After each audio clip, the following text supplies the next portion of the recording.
Hola, mi nombre es Macarena Chumulac, soy ayudante de la cátedra y hoy vamos a estar viendo lo que es la introducción al dolor. Esta introducción va a ser para el tercer módulo que incluye todo lo que sería AINES, glucocorticoides, anestésicos y opioides.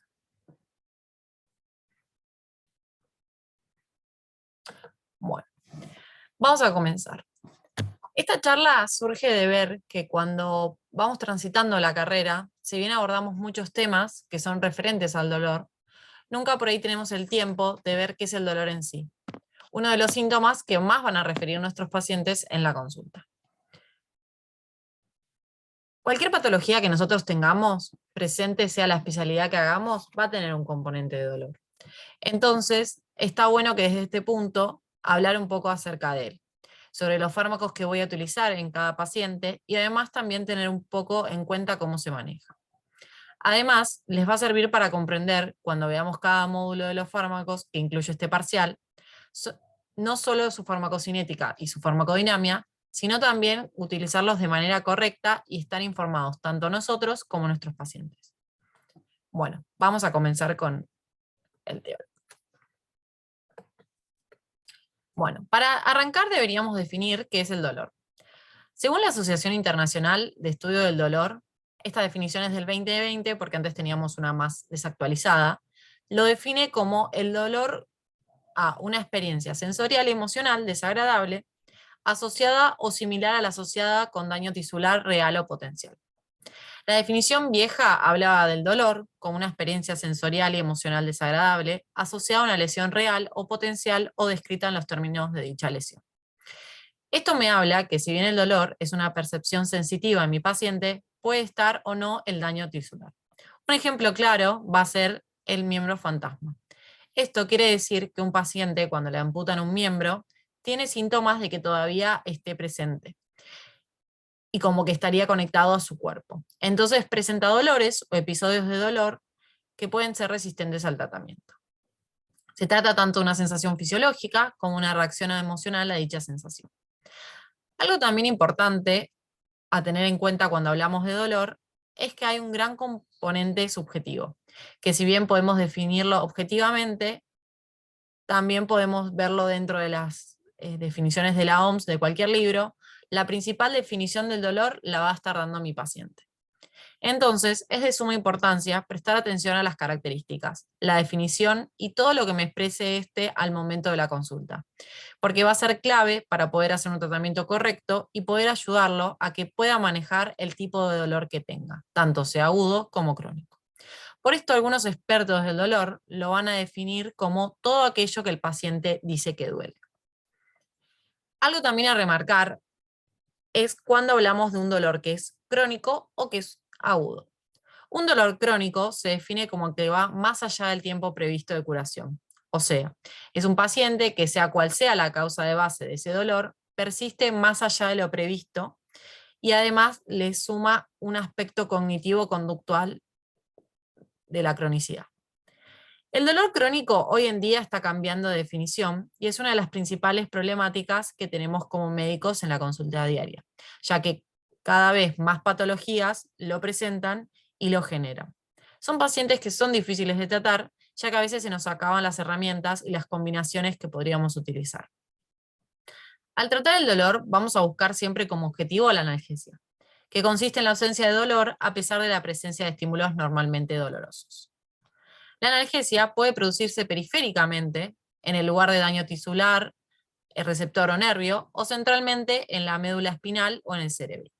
En general, los AINES y otros analgésicos actúan principalmente en el lugar del daño tisular, pero los opioides y fármacos adyuvantes van a actuar más que nada en la médula espinal o a nivel cerebral.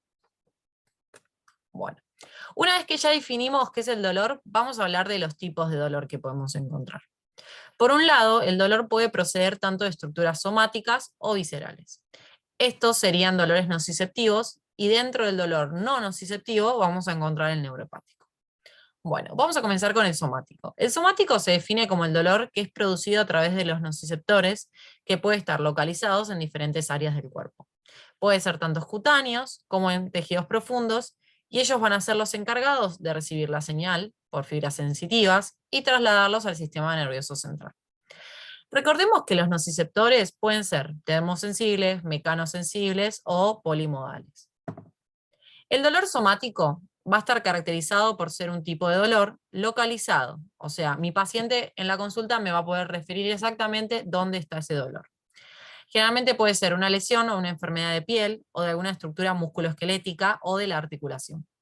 Generalmente fijo y continuo, también lo puede definir como un dolor punzante que se traslada de algún punto, o también puede ser pulsátil, profundo o superficial. Esto nos va a guiar hacia qué tejido estamos buscando la enfermedad. También puede definirlo como un dolor sordo, intenso, y esto también lo vamos a volver a referir en lo que sería la escala del dolor. Como ejemplos de este dolor pueden mencionarse el dolor óseo metastásico, el posquirúrgico, el músculo esquelético o el producido en la propia articulación. Bueno, ya hablamos de lo que era el dolor somático, ahora vamos a hablar de lo que sería el visceral. Es el dolor activado a través de los nociceptores en vísceras compuestos por fibras autonómicas, que cuando se comprimen se distiende o se estiran, generando la transmisión del impulso. También puede ser causado por la inflamación, por la isquemia o por la oclusión, que puede dar también la extensión no solamente del órgano, sino también de la cápsula. También puede estar causado por una enfermedad funcional. Este dolor, a diferencia del somático, es un dolor que es profundo y está mal localizado. Esta es una de las principales características. El paciente no puede referir con exactitud dónde lo localiza. Es un dolor que es difuso, puede ser opresivo y da síntomas a veces disautonómicos como taquicardia y sudoración. Además, el dolor visceral puede irradiarse como, por ejemplo, el dolor cardíaco, que se irradia al brazo o al hombro. Entonces, como ejemplo de este dolor vamos a tener relacionados con el cáncer pancreático, la obstrucción intestinal o metástasis intraperitoneales. El último dolor que nos queda mencionar es el neuropático. Dijimos que era un dolor no nociceptivo. Este tipo de dolor es causado por daño al sistema nervioso somatosensorial. Puede ser tanto central como periférico, dado por infiltración, compresión tumoral o química del nervio periférico o a nivel medular. Los pacientes a menudo van a presentar dificultades para describir este tipo de dolor porque es una sensación poco familiar. Pueden describirlo como una sensación quemante, eléctrica o entumecimiento. Suele ser un dolor intenso e intermitente. Los pacientes con dolor neuropático pueden presentar alodinia. Esto hace referencia a los estímulos inocuos que pueden ser percibidos como dolorosos. Muy común en la neuralgia posherpética, que es una complicación del herpes zóster. Entre los dolores neuropáticos podemos encontrar la neuralgia del trigémino, la neuralgia posherpética, que ya la habíamos nombrado, y la neuropatía periférica dolorosa. Bueno, una vez que definimos cada tipo de dolor, deberíamos ver cómo estudiarlo. No hay una prueba diagnóstica que mida el dolor ni que certifique su existencia. Es de suma importancia, a la hora de tratar cualquier tipo de dolor, una profunda y detallada anamnesis. Para esto tenemos una regla memotécnica que nos va a ayudar siempre para no saltarnos ninguna característica específica, y si ya la aprenden ahora, para semio les va a reservar. Por un lado vamos a tener la A, que es la aparición. O sea, esto me habla básicamente del tiempo. Cuánto dura, cuándo pasa, momentos sin dolor. Después tenemos la localización. ¿Dónde le duele? ¿En qué parte? Entonces acá voy a poder diferenciar si es algo más somático o visceral. La intensidad. ¿Qué tan doloroso es? Podemos usar acá las escalas del dolor. Después, ¿cómo es el carácter? ¿Cómo es? Punzante, asfixiante, ¿cómo lo siente el paciente y me lo describe? Después tenemos la irradiación, hasta dónde llega, o sea, en qué parte lo puede localizar, y agravantes o atenuantes, qué lo provoca, qué lo alivia o qué lo aumenta. Una vez que realizamos nuestra anamnesis, también tenemos la escala del dolor que podíamos descifrar cuál es la intensidad de mi paciente. Es una escala tanto de colores como numérica en la cual el paciente hace referencia al dolor padecido. 0 sería un paciente que está sin dolor y 10 el peor dolor vivido. Es importante la experiencia previa del paciente en cuanto al dolor para referir su puntuación, ya que un paciente que tiene un dolor crónico por ahí lo va a sentir mucho más leve a un paciente que nunca haya tenido ese dolor. Además, indagar acerca de su tolerancia al dolor es importante, ya que no todas las personas sienten de igual manera el dolor. En el caso pediátrico, las escalas vienen con caras para poder ayudar a establecer una descripción más certera. Como hablamos de tolerancia, debemos hacer diferencia entre lo que sería el umbral doloroso y esta, porque suele dar confusión. El umbral del dolor es la mínima intensidad a la que un estímulo dado es percibido como doloroso. Es relativamente constante entre sujetos para un determinado estímulo. Un ejemplo, la mayoría de las personas definen un estímulo térmico como doloroso cuando alcanza alrededor de los 50 grados centígrados. De modo similar, salvo en condiciones patológicas, la presión mecánica produce dolor aproximadamente a la misma cantidad de presión entre diferentes sujetos. En cambio, la tolerancia al dolor, por el contrario, es el nivel máximo de dolor que una persona es capaz de tolerar. La tolerancia es muy variable entre sujetos y depende de la medicación pautada. Clínicamente, la tolerancia al dolor es mucho más importante que el umbral del dolor. Una vez que terminamos de describir nuestro dolor, vamos a tener que determinar el tipo y su intensidad. Para esto, la OMS en la década de los 80 publicó directrices para el control del dolor en pacientes oncológicos, que también podemos considerarlas para otros tipos de pacientes. Estas directrices relacionan la intensidad del dolor con la intervención farmacológica. El dolor leve, que sería mi nivel 1, requiere analgésicos no opioides con o sin medicamentos adyuvantes. Si el paciente no responde al tratamiento o aumenta el dolor, la guía recomendaría que pasemos a un nivel 2, que sería el dolor moderado, que vamos a ir añadiendo un opioide suave al tratamiento anterior. Si el dolor continúa o aumenta, se debe pasar ya al nivel 3, que sería un nivel de un dolor grave, y añadir un opioide potente al tratamiento anterior. La escalera no es estática, esto es importante, y que el tratamiento va a comenzar por donde el paciente lo necesite según su dolor. Entonces acá podemos visualizar en la diapositiva que tenemos del 1 al 3, sería mi dolor leve, del 4 al 6 mi dolor moderado, y del 7 al 10 mi dolor grave. Dentro de cada escalón tenemos diferentes combinaciones de fármacos que podemos utilizar. Bueno, antes de empezar con los fármacos propios de cada escalón, quisiera aclarar qué son los coadyuvantes. Estos son fármacos sin acción analgésica propia, pero que administrados juntos a los analgésicos contribuyen a disminuir el dolor por otros mecanismos o también me ayuda a mejorar la calidad de vida de mi paciente. Y es acá donde podemos ver los corticoides, que son fármacos que vamos a ver durante este parcial. Estos sirven para el tratamiento del dolor como coadyuvante, en patologías como síndrome del túnel carpiano o dolores oncológicos, como la dexametasona. Son inmunomoduladores y van a disminuir la inflamación. Trabajan inhibiendo genes y a la vía formadora de prostaglandinas y tromboxanos. Otros ejemplos de estos fármacos son los antidepresivos, como la amitriptilina, que la voy a usar en la inhibición de neurotransmisores, como la serotonina, que se usan en las vías descendentes moduladoras del dolor, o la duloxetina. También otros fármacos que podemos tener son los anticonvulsivantes, que también se usan mucho para lo que sería el dolor neuropático, como ya habíamos adelantado, más que nada se usa la pregabalina o la gabapentina. Para el dolor neuropático también podríamos utilizar los opioides, sin embargo, los coadyuvantes siguen siendo los elegidos, ya que presentan menor riesgo de efectos adversos graves y de tolerancia a largo plazo, que los hace preferibles en tratamientos no oncológicos prolongados. Otro grupo de fármacos que no habíamos mencionado todavía y lo incluimos dentro de este parcial son los anestésicos. Estos se pueden usar tanto para los bloqueos neuromusculares y también en algunos casos vienen unos parches tópicos de lidocaína que se utilizan para reducir el dolor y la lodiña en pacientes con neuralgia posespética que nombramos anteriormente. También pueden ser utilizados en algunos tipos de dorsalgia que los clasificaríamos dentro de dolor crónico. Bueno, vamos a arrancar entonces con los escalones.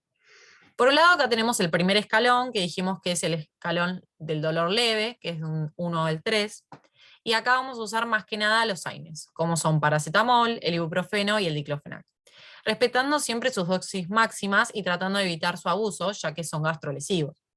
En el caso de utilizarlos por un periodo prolongado, usamos un protector gástrico. Son fármacos que son muy buenos para un primer escalón, pero tienen un defecto, que van a tener un techo. ¿Esto qué va a significarnos? que tiene hasta un determinado tope para generar alivio. Entonces, un dolor muy intenso, un dolor más grave, no vamos a poder utilizar estos fármacos. Vamos a utilizarlos en dolores nociceptivos. Los AINES disminuyen la producción de prostaglandinas, que son sustancias halógenas. Esto quiere decir que cuando son liberadas en los tejidos lesionados o tras su inyección subcutánea, activan o sensibilizan nociceptores. Otro ejemplo son la histamina, la sustancia P y el potasio. Bueno, acá en la diapositiva les dejo las dosis de los fármacos que podíamos utilizar en este primer escalón. Vamos a pasar al segundo escalón. En este escalón, que sería el dolor moderado, vamos a usar AINES, pero le vamos a agregar un opioide débil, como tramadol o codeína. Y en el caso de necesitar un coadyuvante, lo podríamos agregar. El tramadol y la codeína son fármacos de fácil acceso y no generan tanta adicción o dependencia como los fuertes. Los AINES los vamos a mantener ya que actúan sinérgicamente con los opioides y esto nos genera un ahorro en la dosis de los opioides para no dar adicción o tolerancia. Cuando hablamos que el opioide es débil, nos estamos refiriendo a que tienen efecto techo. Ello significa que existe un nivel de dosis a partir del cual los efectos secundarios sobrevienen más rápidamente que lo que es analgésico. Bueno, y para finalizar tenemos el tercer escalón, que sería el dolor grave. Ya estamos hablando de un dolor en 7 en 10. Y acá lo que vamos a hacer es cambiamos los opioides por fuertes, como son la morfina, la metadona o la oxicodona. Con estos opioides el control es más estricto. Necesitamos una cuidadosa planificación para equilibrar los efectos beneficiosos con los adversos, ya que pueden generar mayor adicción, por eso debemos hacer un uso responsable. Por esto en los tratamientos crónicos vamos a limitar más que nada su uso. Para poder evitarlos es necesario conocer bien la farmacocinética y la farmacodinámica. Unos ejemplos de estos opioides son la morfina, la metadona y la oxicodona. Bueno, ya completamos entonces lo que serían mis escalones del dolor. Ahora deberíamos tener en cuenta que hay a veces rescates que podemos utilizar en el dolor agudo. ¿Qué son los rescates? Son dosis extras del opioide elegido a dosis menores e intervalos determinados, cada uno específico para el paciente y su patología. Entonces, ¿qué voy a hacer? Titular la dosis analgésica. Esto quiere decir que son fármacos extra a los que ya venimos nombrando. Generalmente liberación inmediata, que le voy a agregar al régimen basal, que ya viene aplicando en los casos de reagudización o dolor agudo. ¿Cuáles son estos fármacos que podemos utilizar? Es el fentanilo, la morfina o el tramadol. Cada uno con sus dosis equivalentes, dependiendo del tratamiento que esté mi paciente haciendo.